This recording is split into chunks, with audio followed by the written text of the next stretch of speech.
오직 성령이 너희에게 임하시면 너희가 권능을 받고 예루살렘과 온 유대와 사마리아와 땅끝까지 이르러 내 증인이 되리라 하시니라. 오직 성령이 너희에게 임하시면, 오직 성령이 너희에게 임하시면, 성령께서 저와 여러분의 삶에 역사하시는 줄 믿습니다. 성령께서 우리에게 주신 그 귀한 사명 감당할 수 있는 능력 주시는 줄 믿습니다. 그러므로 우리가 능력 주신 이가 분명하고 능력 받았음을 우리가 확신한다면 우리의 삶 가운데 그 같은 성교적 삶을 살아갈 그런 복된 길이 있어야 될 줄 믿습니다. 예수를 믿는 것이 이곳에서뿐만이 아니라 우리의 삶의 모든 영역 속에서 우리는 동일하게 예수의 사람 되어야 하는 줄 믿습니다. 아니, 오히려 우리에게 보내신 그 모든 것에서 세상으로 하여금 우리로 예수 믿는 사람임을 나타내고 증거할 수 있는 저와 여러분 될 수 있기를 바랍니다. 오늘 하루의 삶은 어떠했습니까? 내가 예수를 드러냈는지요? 나는 내가 있는 곳에서 예수의 사람으로 말했는지요? 행동했는지요? 계획했는지요? 오늘 나의 가장 관심사는 무엇이었으며 나의 생각과 나의 고민과 나의 일들은 하나님과 무슨 상관이 있었는지요? 우리의 모든 일들이 오직 하나님께만 영광이 되기를, 우리의 모든 일들이 하나님과 관계되기를, 우리의 모든 일들이 곧 복음 증거가 될 수 있기를, 삶이 전도가 되는 복된 삶을 살아가는 저와 여러분 되기를 간절히 원합니다. 이 모든 일들 가운데 우리가 가장 기억해야 될 한 가지 사실이 있습니다. 바로 그리스도가 왕이 되시는 것입니다. 그리스도가 주인이 되시는 것입니다. 그리스도가 모든 것이 되는 삶을 우리가 살아갈 때 우리는 순종하는 것 외에는 남겨진 것이 없습니다.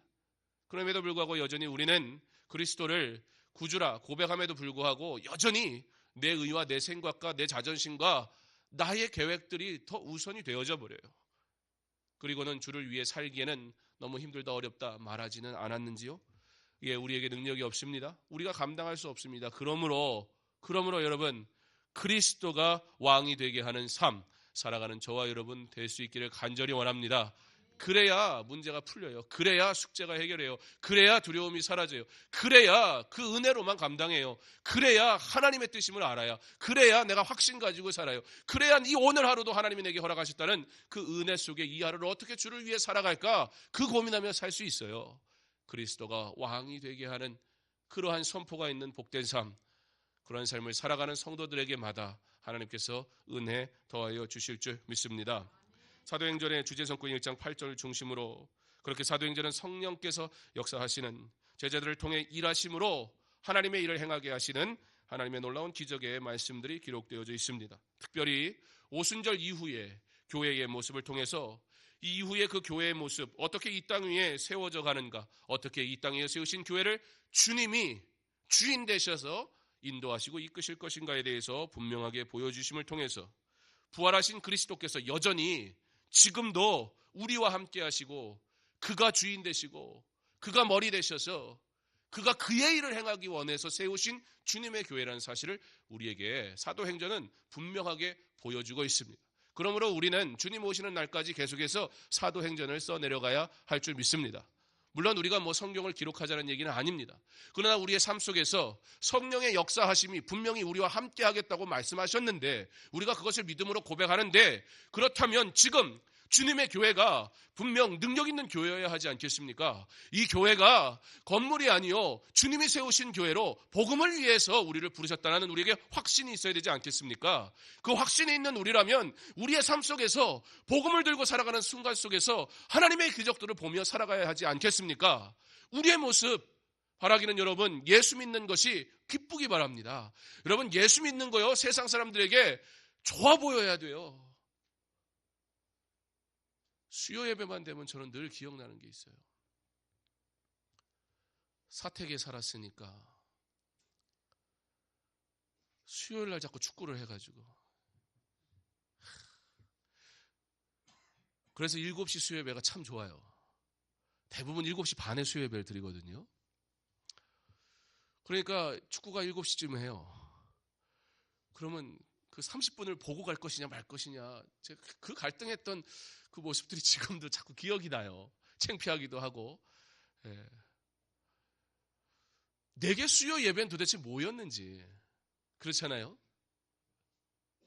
그리스도가 왕이 되게 하는 삶을 사는 내가 하나님 앞에 당연히 드려야 할 예배라면 축구를 하든 말든 무슨 상관이에요. 목사의 아들이고 뭐고 다 필요 없더라고요. 아버지가 예수 믿는다고 제가 제대로 예수 믿는 거 아니에요. 제가 목사고 예수 믿는다고 저희 딸이 제가 예수 믿는 것 때문에 구원받는 거 아니잖아요. 엄마가 오자고 해서 왔는지 본인이 오고 싶어 왔는지 전 몰라요. 그냥 짐작만 할 뿐이에요. 오늘 우리는 어떠한 모습으로 왔습니까? 이 예배가 여러분에겐 무슨 의미입니까? 오늘은 온 가족이 교회에 오신 분이 계시네요. 아빠가 중국에서 온다고 애들이 되게 기다리던데. 우리 진찬이는 어린이 예배 갔어요? 아, 그랬군요. 여러분, 그리스도가 왕이 되게 하는 삶은 정말 왕이 되게 하는 삶이어야 합니다. 왕이 된다는 것이 우리가 왕에 대한 개념이 뭐 그렇게 피부로 와닿지는 않지만 그래도 어느 정도는 우리가 예측하고 생각하는 개념들이 있잖아요. 왕을 향한 나의 모습, 왕을 향한 나의 준비, 왕을 향한 나의 삶은 어떠해야겠습니까? 누가 굳이 그런 거 막 설명하지 않아도 어느 정도 어떤 격식, 어떤 준비는 해야 된다는 그런 것 정도는 우리가 설명하지 않아도 예측하지 않습니까? 오늘 이 예배를 위해 어떤 모습, 어떤 준비, 어떤 은혜를 구하며 어떠한 방법으로 이 시간 이 자리에 나오셨습니까? 말하기는 우리 하나님께 영광 돌리는 거룩한 예배 될 수 있기를 간절히 원합니다. 여러분이 사랑하고 소망하고 기대하는 은혜의 예배 될 수 있기를 간절히 원합니다. 그러므로 하나님께 영광 돌리는 믿음의 아름다운 고백에 있는 거룩한 예배 될 수 있기를 간절히 원합니다. 하늘과 땅의 모든 권세를 주셨으니 그러므로 너희는 가서 모든 족속으로 제자를 삼아 아버지와 아들과 성령의 이름으로 세례를 주고 내가 너희에게 분부한 모든 것을 가르쳐 지키게 하라. 볼지어다 내가 세상 끝날까지 너희와 항상 함께 있으리라. 마가복음의 말씀과 같이 그리스도께서는 지금도 우리와 함께 하시며 그의 사역을 지속하고 계십니다.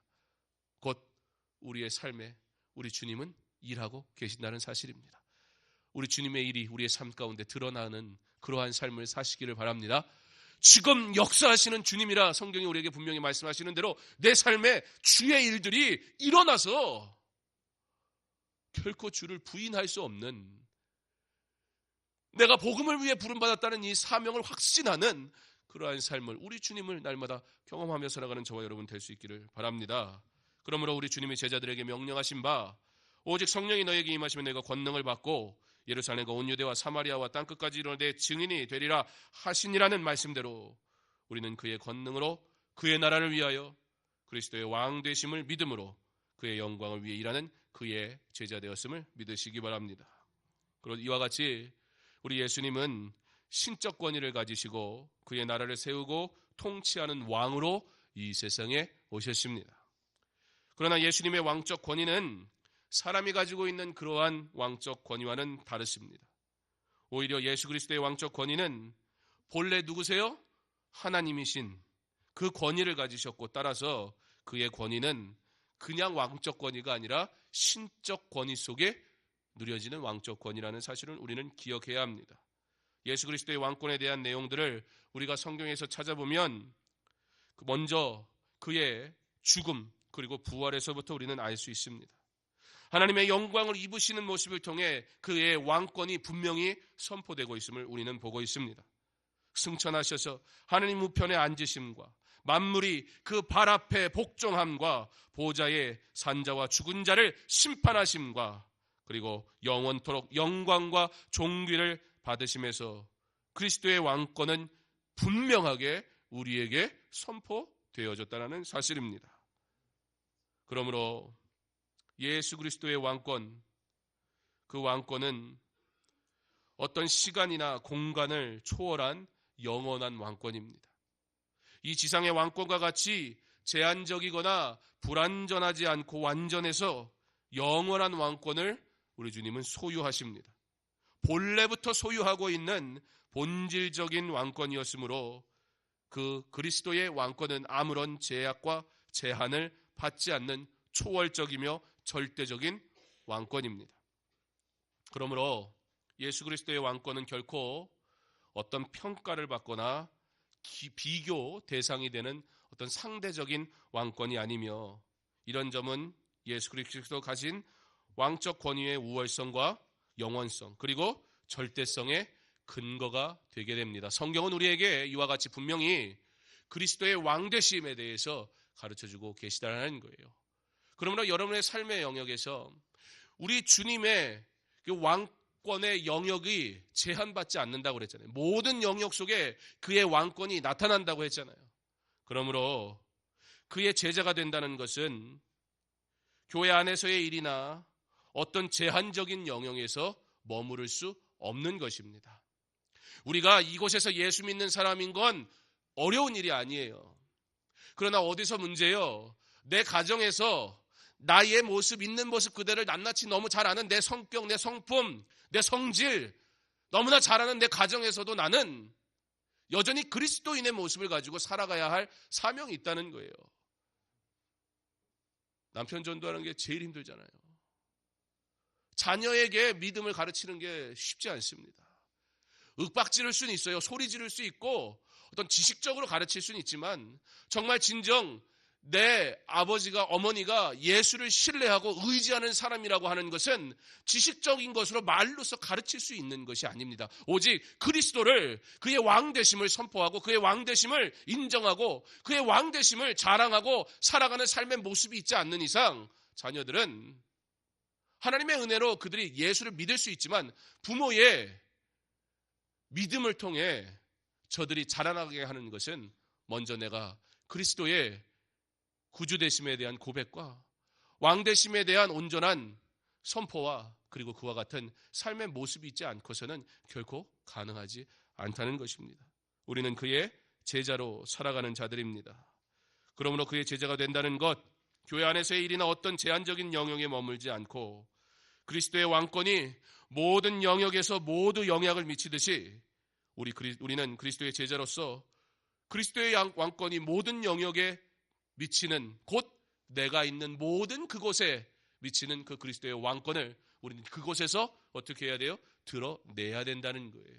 그러므로 그것이 내가 그리스도의 삶을 살 수 없는 현장이 아니라 오히려 그것이 그리스도가 나타나야 되는 하나님께서 나를 부르신 나의 선교지요. 내가 사랑해야 할 곳이라는 사실을 믿음으로 하나님께서 각자에게 목사로 또 다양한 모습으로 부르신 그곳에서 그리스도를 왕 되심을 나타내며 살아가는 저와 여러분 될 수 있기를 간절히 원합니다.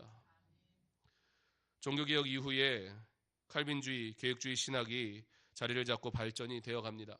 그러다가 시간이 지나면서 신학 체계로만 남고 그리스도인과 사회에 실제적인 영향을 가지지 못하는 때가 찾아오게 됩니다. 사회는 더욱 세속화되기 시작했고 신학은 점점 자유주의 신앙으로 변질되어 갔습니다.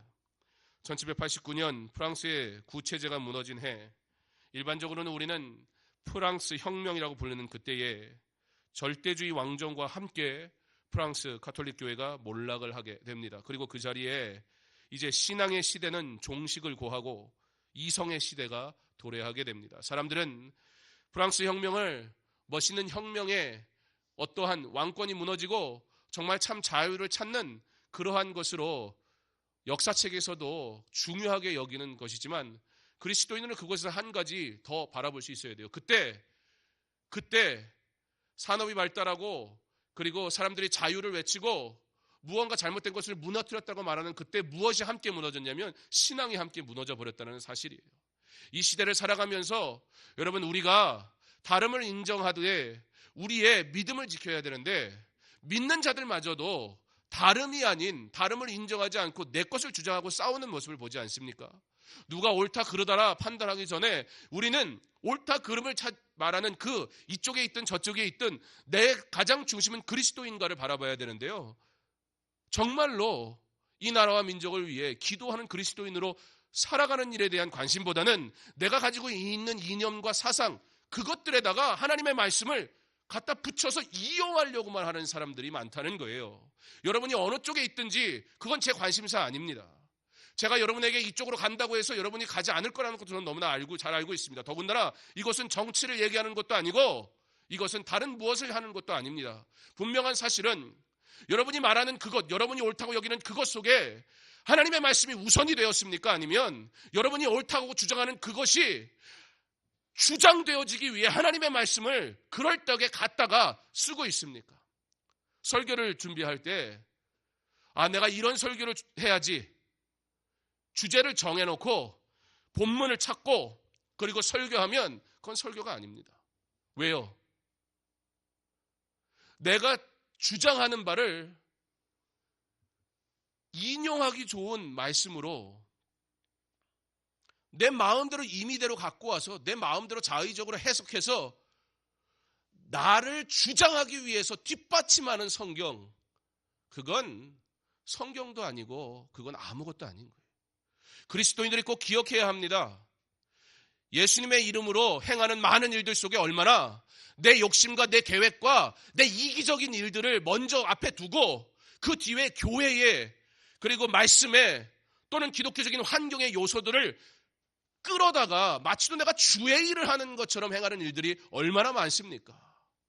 그러나 우리는 말씀이 우리에게 말씀하시는 그대로, 그 말씀이 우리에게 선포하시는 말씀 그대로 전하고 배우고 순종하는 것, 그것이 교회고 그것이 믿음이지, 주님의 말씀을 세상의 이기적이고 그리고 잘못된 것들 같은 것들로 하나님의 말씀을 도구로 여겨서 활용하는 그런 잘못된 비신앙적인 삶으로 살아가서는 안 될 것입니다. 그러므로 여러분들에게 부탁합니다. 교회 안에서 여러분들이 무슨 말씀을 하시든지 제가 그건 막을 길은 없지만, 그러나 교회 안에서 언제나 하나님 중심으로 사랑의 말로 서로 격려하고 축복하고 다름을 인정하고 서로의 말이 다를 때 그를 위하여 내게 주시는 은혜가 있고 감동이 있으면 하나님께서 변화시키시든지 아니면 나를 변화시키시든지 우리가 서로 사랑하여 민족을 위해 기도하는 믿음의 공동체 되도록 지혜로운 대화를 하실 수 있는 그런 좋은 교회, 건강한 교회 될 수 있기를 바랍니다. 이곳에서 하나님의 은혜만 구하고 이곳에서 하나님의 은혜만 누리고, 그러므로 그리스도가 왕 되심에 대한 온전한 선포로 세상을 향해, 저들이 누구를 의지해야 될지 모르잖아요. 자기가 옳다고 얘기하다가도 순식간에 다 뒤집어 버리는 게 세상의 정치고 일들 아닙니까? 그러나 세상의 왕은 대단한 권력을 가지고 있는 것 같다가도 하루아침에 무너지는 것이지만 그리스도의 왕권은 변하지 않는 것이며 세상의 왕권과 같이 않아 영원한 것임을, 그러므로 영원하고 온전한 그리스도의 왕 되심을 온전히 의지함으로 그의 말씀대로 우리가 어떻게 순종하며 살아갈지 주님의 몸된 교회에서 허락하신 이 나라와 민족을 위해, 이 지역을 위해, 교회를 위해 기도하며 주의 귀한 사명 잘 감당하는 저와 여러분 될 수 있기를 바랍니다. 우리가 참된 장로교인이라는 주제를 가지고 계속해서 말씀을 나눕니다.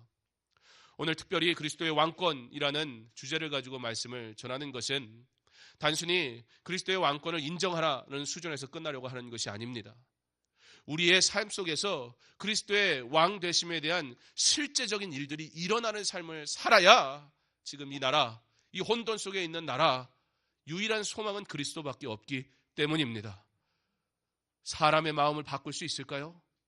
여러분도 여러분의 생각을 주장하며 양보하려고 하지 않는데 누가 내 말을 듣고 변할 수 있을까요? 세대와 또 살아온 시대와 관심과 환경에 따라 우리의 생각들이 다 달라지는 그러한 다양성이 존재하는 이 시대 속에서 우리가 온전히 바라볼 것은 그리스도, 예수 그리스도임을 믿으시기 바랍니다. 결코 변하지 않을 그리스도의 말씀, 결코 쇠하지 않을 하나님의 말씀, 그 진리의 말씀만을 의지하고 말씀 속에 순종하여 이 시대 속에서 어떻게 그 말씀을 우리가 잘 녹이고 그리고 준행할 수 있을지, 우리의 관심, 우리의 고민은 거기에 있을 수 있기를 간절히 원합니다. 말씀이 무너지니까, 교회가 무너지니까 프랑스 혁명 이후에 절대주의 왕정이 무너지면서 이 질서에 혼란이 오기 시작합니다. 잘못된 방법이었지만 나름의 질서를 잡던 것이 권력이 무너지는 순간 문제가 오기 시작합니다. 교회가 무너지기 시작합니다. 더 이상 신학이 그들에게 중요하지 않은 것이 되어버립니다. 그리고 이성의 시대가 도래하게 됩니다. 어떤 현상이 나타나기 시작하냐면 기존에 썼던 기독교적인 달력들을 없애버립니다. 그리고 그들이 부르는 소위 혁명력이라는 것을 만들게 됩니다. 더 이상 주일은 공휴일이 되지 않습니다. 곧 그러므로 주일의 개념은 사라지게 됩니다. 10일, 20일, 30일 공휴일로 제정합니다. 그렇게 지냈습니다. 물론 지금은 그렇지 않습니다. 왜 그런지 아세요? 10, 20, 30 그러니까 죽겠는 거예요. 한 달에 여러분 빨간 날이 3번밖에 없다고 생각해 보세요. 이성적이고 합리적이고 이러면 굉장히 어떤 효과적일 거라고 했던 그 방법들이 하나님이 우리에게 쉬게 하실 땐 다 이유가 있는 거예요.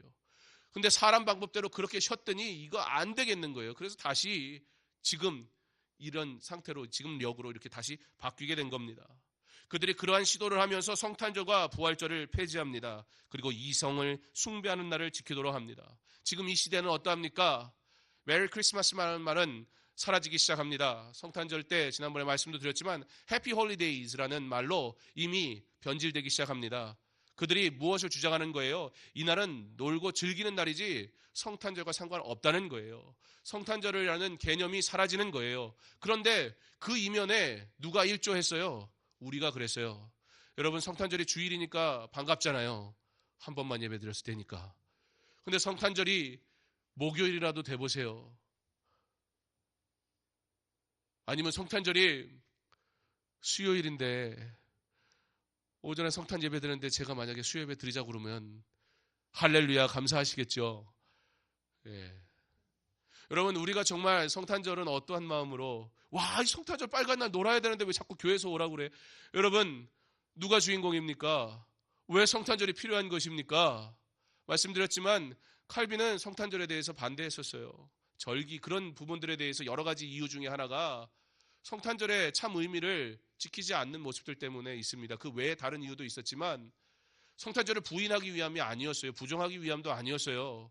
그리스도가 주가 된다고 왕 되심을 우리가 말론 그렇게 해놓고 그리고 성탄절이라는 이름으로 휴일이지만 우리는 온전히 예수를 생각하고 예수를 찬양하는 삶을 사는 게 아니라 예수님과 상관없는 삶을 살기 시작하더라는 거예요. 성도도 그렇게 귀하게 여기지 않는데 세상 사람들이 무슨 이유로 크리스마스라고 부르라고 하겠습니까? 말하기도 자기들에겐 불편한 일이에요. 매수도 안 믿는데 왜 크리스마스라고 해요? 그러니까 모든 사람이 듣기 좋게 모두가 행복하게 해피 홀리데이즈 그렇게 하자는 거예요. 미국에 있는 교회들 미국에서는 성탄절을 굉장히 중요한 홀리데이로 여깁니다. 가족들과 함께 보내는 시간으로 굉장히 귀하게 여깁니다. 그랬더니 25일이 주일이니까 주일날 예배를 안 드렸어요. 각자 가가지고 자기 집에서 가족들과 함께 기쁜 날을 보내세요. 여러분 누구에게 예배를 드리고 안 드리고 권한이 있습니까? 목사가 드리지 말라 그러면 안 드려도 되는 게 예배입니까? 우리 하나님 앞에 영광 돌리는 거룩한 예배를 어찌 우리는 우리 마음대로 우리 좋을 대로 할 수 있겠습니까? 뭐 너무한 거 아니냐? 예, 그렇게 생각할 수도 있습니다. 너무 고리타분하고 너무 보수를 넘어 꼴통 같은 생각이라고 들지도 모르겠습니다. 어떻게 그렇게 답답하게 예수를 믿느냐고 생각하는 분도 있을지 모릅니다. 그러나 과연 우리가 하나님을 온전히 믿으려고 하지 않을 때 우리가 그 틈을 보일 때 우리가 그 틈에서 그 정도 틈으로 끝나느냐는 거예요. 그렇지 않더라는 거예요. 그 틈새가 벌어져 나중에는 감당할 수 없을 정도로 찢어버린 우리의 추악하고 죄악된 어리석은 모습들을 우리는 얼마나 쉽게 발견합니까? 더 이상 기독교도 중요하게 여기지 않는 성탄절, 세상이 임의대로 바꿔버리는 그러한 모습들, 우리가 그리스도가 누구인지 그리스도의 왕되심을 우리가 세상을 향해 분명히 드러내며 살아가도 모자를 파내 우리 스스로가 예수를 믿는 것과 그를 위해 사는 것이 어떻게 세상에서 다 그렇게만 다 지키고 어떻게 다 그렇게만 예수 얘기하면서 살아갈 수 있느냐고 우리 스스로 예수를 부정하고 부인하고 능력이 없는 것으로 만들어는 이 시대 속에서 만약에 우리가 그리스도를 왕으로 온전히 인정하고 섬기지 않는다면 다시 한국교회 속에 어려움과 문제를 직면하게 될지도 모릅니다. 성탄절과 부활절을 폐지합니다. 이성을 숭배하는 날로 지키게 합니다. 그리고 프랑스는 그렇게 기독교로부터 벗어나 세속화되어 갔습니다. 유럽에서 가장 빨리 이슬람화되고 기독교가 사라지기 시작했던 것이 바로 프랑스입니다. 이제는 프랑스라는 곳뿐만 아니라 유럽의 많은 나라들은 이제 복음을 증거하던 나라에서 선교지로 변모해버린 이슬람이 훨씬 많고 이슬람 사원이 훨씬 더 열정적인, 이제는 기독교는 역사로 그런 흔적으로만 그저 남아있는 그러한 것이 된 것을 우리가 볼 때 한국이라고 다르지 않습니다. 우리가 주님의 몸된 교회가 진정 그 거룩성을 회복하지 아니한다면 그저 건물만 남아있고, 이 또한 은혜는, 하나님의 역사는 나타나지 않는 그런 초라한 곳이 되어버릴지도 모릅니다. 이러한 프랑스의 변화 속에서, 세속주의적인 삶 속에서 그 영향이 유럽 전역으로 펼쳐나가게 됩니다. 그리고 네덜란드까지 그 영향이 미치게 되는데, 당시 네덜란드는 사회의 다양성을 인정했습니다. 그러나 그들이 절대 놓지 않았던 것이 있습니다. 그건 바로 칼빈주의적인 신학 정신이었습니다. 우리가 다양한 것들은 인정하지만 진리는 양보하지 않는다는 겁니다. 우리가 살아가는 세상 속에서 다양한 사람들과 우리가 살아가기 때문에 그들과 우리가 싸우면서 살아가는 거 아니에요. 그러나 그들을 향해서 진짜가 뭔지 보여주는 삶을 사는 거예요. 내가 예수 믿는 사람인지 보여주는 삶을 사는 거예요. 그게 바로 저와 여러분이라는 겁니다.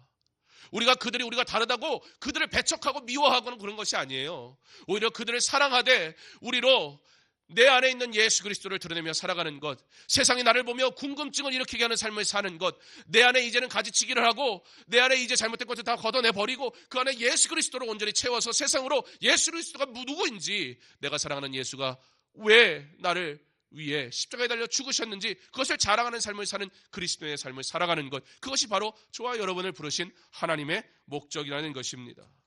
그렇게 세속주의적으로 변하니까 이제는 구원관부터 흔들리기 시작합니다. 이단들이 뭐 갖고 장난해요? 이 구원론 가지고 장난해요. 신학이 변질되면 이 구원론의 문제서부터가 엉뚱한 방향으로 흘러간다는 거예요. 더 이상 은혜를 통한 믿음에 대한 구원이 아닌 인간 자신의 자력 구원의 원리로 대체하게 됩니다. 그리스도의 부활은 그저 죽음으로부터의 각성이었다, 이런 표현을 하기 시작하면서, 그런 시각에서 성경을 바라보니까 예수가 무리를 걸은 것은 어떻게 해석을 할까요? 해변가를 걸으셨다는 뜻이다. 믿음이 없으니까, 신학이 학문이 되어져 버리니까, 그리스도의 부활을 부정하니까, 이제는 그리스도를 부정하니까요, 그리스도에 대한 모든 이야기들이 하나같이 그냥 신화처럼 여겨지는 것 뿐이에요. 그렇게 합리주의 신학들이 판을 치기 시작했습니다. 그런데 그러한 가운데 칼빈주의자들은 그 신앙을 지키기 위해 노력했습니다. 그리고 19세기 이러한 시기에 활동했던 사람, 바로 아브라함 카이퍼라는 사람입니다. 그는 다양한 시대적 사조 가운데 개혁주의 신학을 확고히 하고자 했으며 교회를 향해 정직을 호소했고 삶의 전 영역에서 그리스도의 왕권을 선포했습니다.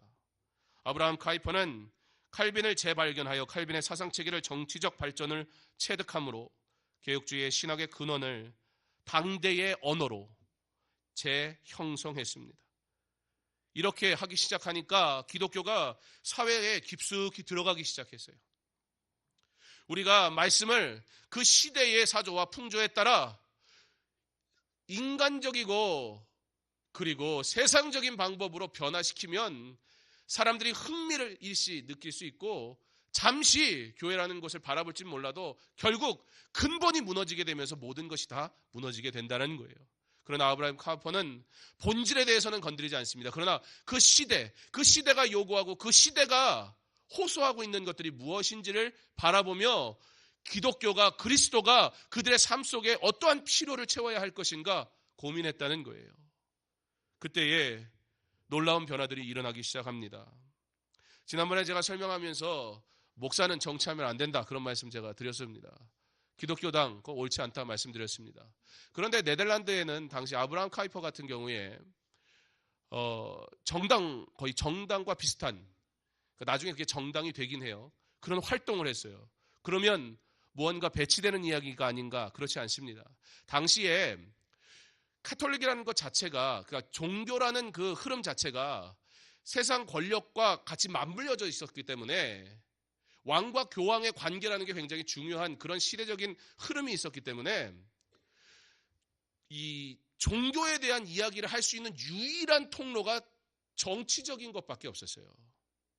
그러니까 이제 정치가 지금처럼 완전히 세팅이 된 게 아니고 왕권에서 변화되는 속에서 정치가 민주주의가 세워져가는 과정 속에서 특별히 기독교 국가들은 이미 신학적인 사상 속에서 그런 것들이 발전해 왔기 때문에 신학을 얘기하고 종교적인 얘기를 하는 건 정치를 통해서만 할 수 있었습니다. 그래서 아브라함 카이퍼는 정치라는 것을, 유일한 통로였던 정치라는 것을 활용해서 나아가 사회적으로 교육과 복지에 이르기까지 그는 그 시대가, 당대가 요구하고 있는 칼빈주의적인 성경 중심적인 신학 사상으로 사회를 변모시키기 시작했다는 것입니다.